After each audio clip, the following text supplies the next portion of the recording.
Welcome to the Healthcare Hot Seat with Tina D. Badham and Lori D. Owens, where the people who keep healthcare moving and the people who depend on it finally get a seat at the table. Take your seat.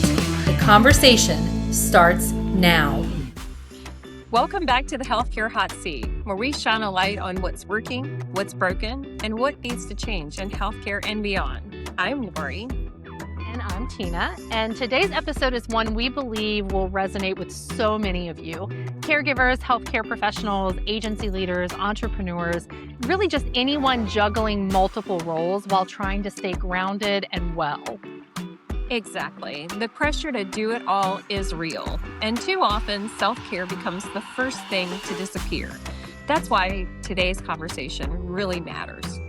Yes, and this is exactly why we are thrilled to welcome Nancy Gentle Boudrie, entrepreneur, coach, mentor, and a powerful advocate for aligning inner well-being with outer success. Nancy has spent years guiding individuals, caregivers, and leaders through personal transformation, mindful leadership, and sustainable growth.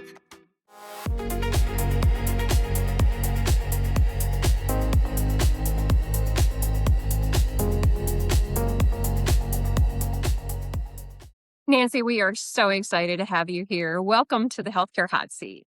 Oh, so grateful to be here, Tina and Lori. This is passion and purpose, living with passion and purpose, right?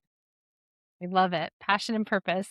So, Nancy, speaking of passions, your background is very, very rich. You from entrepreneurship to coaching to mentoring leaders and caregivers through some pretty major transitions. Can you share just a little bit about your journey and what kind of led you to this type of work? Sure. I didn't wake up one day and decide to be a coach. I can tell you that. And this work all found me through my own life experience. And I spent years in a high pressure environment. I owned an insurance agency with multiple locations and had built it up to over 7 figures and constantly having goals for myself to achieve, produce, be everything to everyone, not only in my professional life, but in my personal life, and actually slaying it. Loved it. That's who I am. I'm not going to, I say I'm the Energizer Bunny on steroids because I thrive in that environment. So, but the problem is I didn't have a regulatory system. I didn't know how to read myself. I didn't know when I needed to take self-care and make it a priority. I didn't know. And fast forward, started having some health issues, and all they kept saying is, "Hey, the vitals are all there. You're good. You're good. But how are your stress levels?" And I'm thinking to myself, well, hello. I sing in the church choir. I'm active in my civic organizations. I run this insurance agency with 3 locations. I'm mother of 2. I'm a wife. So yeah, my stress levels are high. Not to mention a daughter, all this stuff. So here, we're gonna treat you with some medication. And I'm like, for what? You just told me I'm in perfect health. So what are we treating? What are we doing here? And so I basically created a me. It wasn't in the market. This was way before coaching was sexy. And I created a me. So I spent years, training in mindfulness, neuroscience, energy work, and human behavior, and then developed my trademark methodology called the Pathway to Inner Peace, featuring the 4R method. And it just became very clear that I needed to help leaders learn how to lead from the inside out. As I mentioned, it's not bad that stress is not a bad thing. It's what you do with it and how do you come down off of it. Stress can be actually quite fueling. And I just told you, I get energized by multiple projects, lots of things going on. But it's what are you doing to replenish and renew? I love that. Replenish and renew, Nancy. And we've had many conversations, the two of us, over the last 18 months, 2 years, has it been? Exactly. About those very things. And you've supported so many people, including me with your friendship, but navigating through leadership, caregiving roles, personal growth.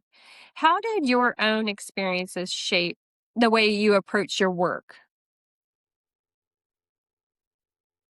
So, boy, that's a fabulous and a very loaded. How much time we have? No, it's like so.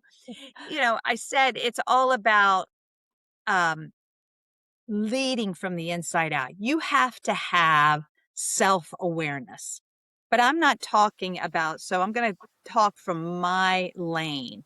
I'm passionate about teaching people. What do I mean by self awareness? Most leaders believe they're self aware.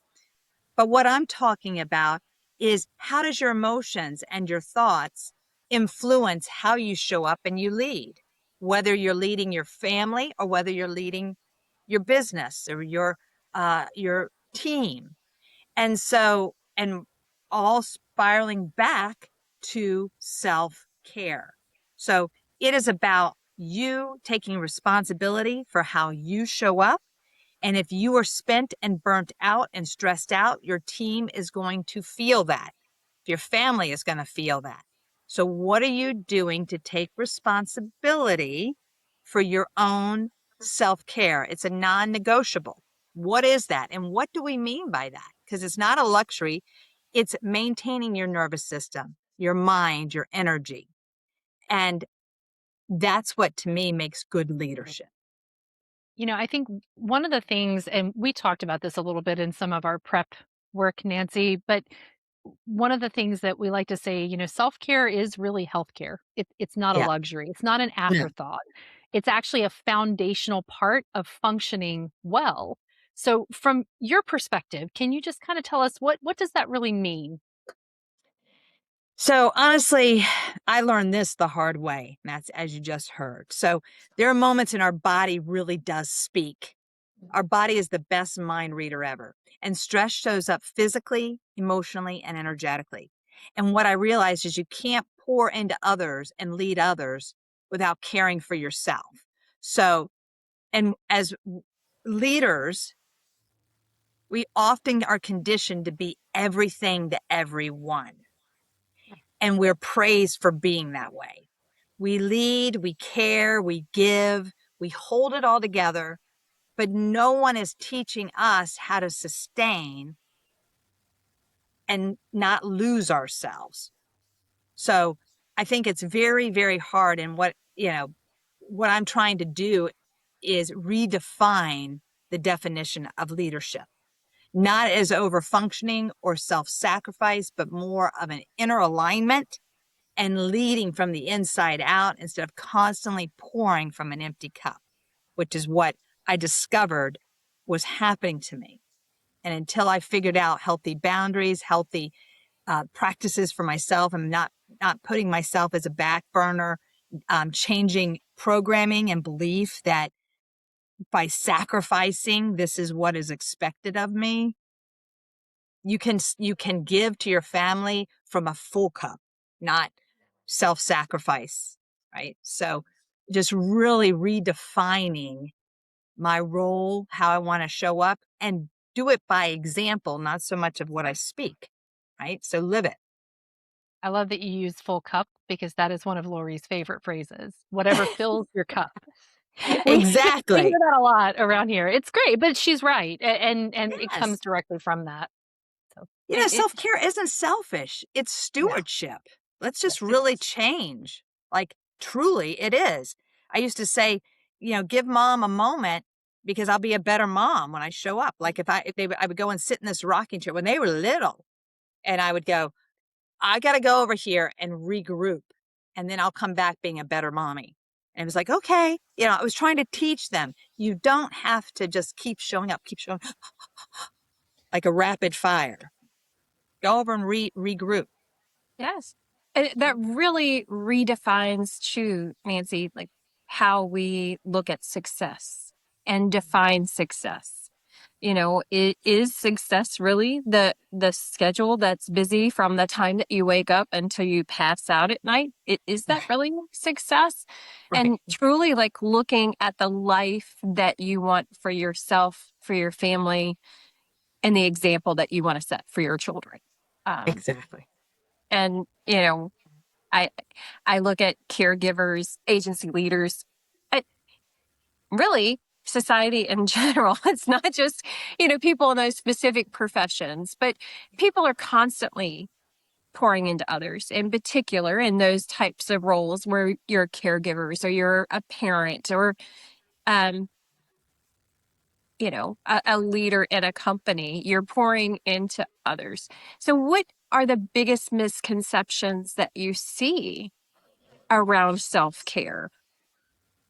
Getting our nails done is a fabulous thing. Don't get me wrong. But what I'm talking about is really, what are you doing to live self-aware, intentionally noticing where your attention is, where is it lying, and in any type of dynamic that you're in, because your emotions, your thoughts are creating perceptions, experiences, this kind of thing. So what I'm talking about is really self-care, is how am I filling my cup? How am I showing up the best version? And so, for instance, my day starts with quiet time, prayer and meditation. Then I go to the gym. I don't even start seeing my first client till 11 a.m. There's a lot that's happening before then. Now, I give personalized recordings and stuff like that for my coaching clients. So there's some work that starts around 9 o'clock, 10 o'clock, but these are things that you must do for yourself. Before, I was, putting people in at 8 a.m., self-sacrifice of time at the gym, time with my meditation practice and my prayer practice. No, I made it a non-negotiable. I'll work into the evening. That works better for me. So these are the kind of things that, taking those breaks, setting boundaries, being honest about what your capacity is, gives yourself permission for others to do the same thing. Where does that come? This comes from spending time with self. Yes. A quick follow-up on that, Nancy. How does neglecting our self-care impact the people that we're trying to serve as well as our own health? Yeah, you're teaching people, you're not being a role model for what you want to teach. If you're answering emails at midnight, if you're sending requests at midnight, if you're not taking a vacation, if you're always stressed out, if you're teaching your team these kind of behaviors, you're unintentionally teaching them burnout, right? So this is what's important. If you like to get up at 3 a.m. and start answering emails, that's on you. Sure, I've got a client right now. He gets up at 3 a.m. and he's got a whole routine, and we're trying to figure out how to fit in what I'm asking, this time with self. But recognize the rest of the world isn't functioning at 3 a.m. and don't expect it, right? But it's so important, because we've created a culture that is stressed out and burnt out. And then people's personal self-care has become, is just on the back burner, and they're trying to keep up. And then they're worried about keeping their job, and they're worried about, being a high performer. We've got to change some of this. And I love that you phrase it like that, because that actually takes me into the next point here. And that's, whether you're leading a team, you're running a home care agency, or if you're just caring for a loved one in the home, which again, we know can be super Yes. stressful, or you're just managing a household, which I say but that's not just anything. That's a very hard job. But Yeah. burnout is real, absolutely real. What mindset traps, Nancy, do you see people fall into the most often? The mindset trap. It Yeah. is that that they are not worthy to take time for self. Now, they wouldn't frame it that way. They wouldn't frame it at all like that. Like I told you, the belief system is, I got to sacrifice. I got to blood, sweat, and tear. And that's how I love. That's how I show up. Especially that caregiver that is just maxed out, right? But you got to teach them that they have to pour into themselves. They have to do something to fill their cup. This is important. So the biggest misconception is that you can just give from an empty vessel, you're going to create disease in your body. You're going to, this is not, it's a non-negotiable. It happens a lot more often than I think anybody realizes, and we're all super guilty of it. I mean, Yes. Lori and I, we try to have like a little honor system almost where we try to remind each other, hey, like Lori, I know she sets up on her Alexa devices to I probably just set yours off, Lori. I'm sorry.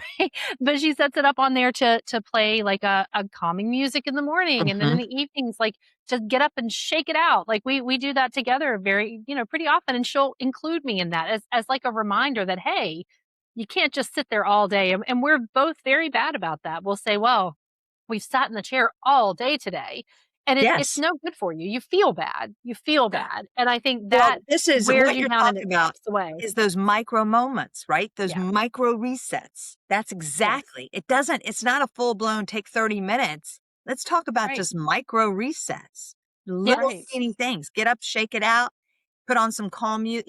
What is it? It's simple. 3 slow breaths Yeah. between meetings, sitting quietly in the car before you walk into the house, Right. pausing before responding. Power in the pause is one of my favorite things to do. And just breathe and just be before you open your mouth. Right? 100%. And the pause, I think, is probably one of the most priceless things, whether it's um, dealing with your emotions or dealing with, okay, this seems urgent, but Yeah. let me take a pause instead of feeling like I need to respond right this very second Yes. Mhm. and think through what is the right response. Um, and again, that goes with, whether it's emotions, you're angry about something, taking that pause is priceless and always, even responding to emails sometimes. And I know I feel my fingers sometimes just hitting the keyboard and Yeah. I have to stop myself and that like, let me just take a moment and rethink this and rethink what am I trying to get across, what is the appropriate response to this, and but we could apply that to, like I said, many things. um I want to get back to our personal well-being though, and as someone who is juggling work, caregiving, leadership, whatever it might be, when we look at personal well being, where do you see that responsibility and accountability breaking down? We all, we could look externally for accountability. And that's great when you have a tribe or you have like you've got little reminders of friends that to help, take that moment. But I think really, and what I've created with the Pathway to Inner Peace, featuring the 4R method, my coaching methodologies, I really teach people that everything we need is within. And how do we tap into that? How do we choose? And the choices that we make bring peace to us because um, they are aligned with who we want to be. And we're creating a life on purpose. Like my mission and slogan is create a life you design, not one of default. So get out of that rat race of default mode and be very choosy on what you do, what gets your bandwidth, what gets your energy. And so what breaks down is, I think, really that default mode and learning to break the habit. And one of the biggest influencers in my work is a doctor by the name of Dr. Joe Dispenza. And he wrote a book called Breaking the Habit of Being Yourself, How to Lose Your Mind and Create a New One. And he talks about how we literally have memorized certain programming, and those programs are very emotionally based. And when we go to self-improve or self-develop, we have to break the chemical reaction chemical within our bodies. It's like a chemical, like an addiction to drug of that emotion. So let's use guilt for lack that, very easy one. So if you have a lot of guilt and you're constantly always saying it's my fault, then all of a sudden you decide you're going to, step into who you, and I'm done taking responsibility and everything being my fault. I'm doing the best I can. that's going to be like a withdrawal in the body because you are addicted to your own sense of guilt. And it's a lofty conversation, and it's not, too much for this podcast, but something, if that intrigues you, I encourage the listeners to go and read or get his audio book on tape, because it's fascinating. So these are, when we talk about this breakdown, I think it really begins with ourselves, and we have to really go within, and that takes a lot of courage. It certainly does. I think self-reflection a lot of times takes a lot of courage to really do that in its full entirety. Yes. How do you see people shift from a reactive to more intentional living, Nancy?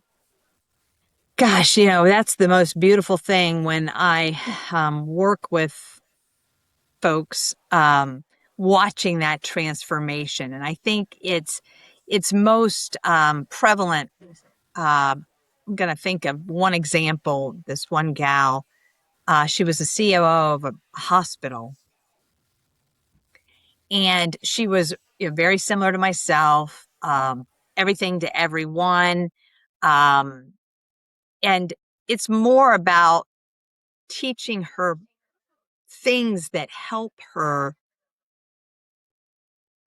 transform. So she learned to pause, for instance, to regulate her nervous system, to stop over identifying with the stress. And then she became more effective, more present, more at peace, leading without doing more. The transformation wasn't that her circumstances changed. The transformation was that she stopped believing peace was waiting on the other side of accomplishing more, and instead living with peace. And through our work, she didn't leave her life. She changed how she showed up in it. I love that. Me too. I mean, I think, you've coached so many individuals, Nancy. Again, caregivers, leaders, entrepreneurs, I think are a big part of your demographic as well, through both major life and career transitions, right? So without naming any names, are you able Yes. to share a story with us of someone who has transformed their life by embracing that intentional self-care? Yeah, absolutely. I can think of another gentleman. This one is, and the thing is, we had to identify that self-care wasn't a luxury. We had to, establish that early on, because he had so many little, but not little, health issues. His sleeping was, he traveled internationally for a major pharma company. Um, he had off the charts high blood pressure, and his physical body was just taking a toll. He wasn't getting the proper sleep. He was overweight. So I think he had high cholesterol, and then the high blood pressure. And he was just a walking time bomb. And we had to teach him that schedule was killing him. His confidence was rocked because he wasn't getting his sleep. His blood pressure was up. Everything was coloring the lens by which he saw things. And just so that's another story of transformation, and how self-care can really help us create that life by design, create the life we want to live, and choosing presence over pressure, choosing to be really present in our lives, being present at the dinner table, being present at our little league game for your son, daughter, whatever. These are the things, and to balance our world and not just drive ourselves. That really just goes to the alignment with our purpose. And Right. that's really, I think, what we all would love to achieve. So, Nancy, tell us how you help someone connect with their inner voice when they've been running in survival mode for so long. So connecting to your inner voice, this is a beautiful um, practice. And again, it's something we'll touch on, but it takes effort. The first thing you want to do is slow everything down in your life. Survival mode is fast, reactive, and external. People become disconnected from themselves because they're constantly responding to everyone and everything around them. So you got to slow it down, become aware, create small moments of pause and awareness. Not huge life overhauls, just small intentional moments where you breathe, observe, connect or reconnect with what is actually beneath all the noise. I think that's how you begin to really, a big part of my work is teaching people how to become that observer of their thoughts and emotions instead of immediately identifying with them, getting wrapped up in them. Because when someone has been in survival mode for a long time, they often stop trusting themselves. They stop hearing their own inner guidance. But that inner voice is still there. It's just buried underneath the stress, the fear, the pressure, and constantly doing. So when we regulate the nervous system and we create space for stillness, clarity starts to come and it returns naturally. So I think you kind of have answered my next real question there. But for somebody who might be listening to us right now, if they're a caregiver, or it could be a leader in an agency, or just a mom that's out there really overwhelmed with taking care of their children, or maybe someone working in healthcare, anybody who's feeling overwhelmed or disconnected, would that be the simple practice really that you're wanting, that you would say they could start today, is just taking that pause and Yes. that definite time to really reflect, like a reflection time? Yeah. Yeah. And, just connecting to your breath, I tell people all the time, just start by placing your hands on your heart center, just sitting and just breathe. Close your eyes, feel the rhythm of your breath, find its cadence. And especially if you're stressed out, it might be rapid. And then you just choose. I breathe in peace. I breathe out peace. Peace is what I am, or peace is what I choose. And you just say it for like repetition, maybe 5 inhale, exhales 1 and go 5, and just a simple but very powerful way of interrupting that mental noise and help you regulate your nervous system. That's great advice, Nancy. For the leaders and caregivers tuning in, what's one habit they can implement this week to support both their well being and the well being of those they serve? Being an example of this pause, taking time to pause and just connect. I think it's so that, we talked about earlier on those micro moments. Pick a few micro resets for yourself. If it's before you walk into the meeting, take 3 intentional breaths. Before you take the next Zoom call and you're going back to back on anything, take some intentional breaths and teach your team. Power lies in the pause. No one ever regrets taking a pause. They regret when they don't. So just take a pause, stop, take a few breaths, observe yourself, and then intentionally or purposely proceed. Really a And great you way have to. so many great grounding and centering practices, Nancy, whether it's you going kayaking, your morning walks, your meditation, time for prayer. What is your favorite go to practice for grounding or centering your day? So my favorite is that thing I do in the morning. And I call it establishing my column of light, or establishing my divine presence on earth, because I'm asking for God to use me as a vessel of love and light and healing energy for the world. That's probably my favorite. Then if I've had back-to-back clients or a lot of, I'm going to call it noise, whether it's even admin and behind the scenes stuff, then to take a quick walk outside. When I go outside, and I live in Pennsylvania, there's beautiful trails I can be on in 5 minutes. And when you get yourself removed and you're out in nature, you see how nature is so effortless. It just functions. There's no one calling the shots. There's nothing. It's just the stream is flowing, the wind is blowing, the birds are chirping. Everything's just doing its thing. And when I'm out there, I don't have any noise in my ears. I just walk and listen and take it in. And it doesn't have to be long. 15 minutes, 20 minutes. I set an alarm. Like if I know I've only got 30 minutes in total, I'll do 15 minutes and have the alarm go off and then turn around and walk back 15 minutes. So you just take that time for self. And that's a great way to kind of clear yourself. So, Nancy, this has really been such a powerful conversation. We really want to thank you for sharing your wisdom and your experience and your heart with our listeners. All right. And to our listeners, whether you are a caregiver, a leader, a healthcare professional, or someone trying to find your footing, remember you deserve the same care that you give to everyone else.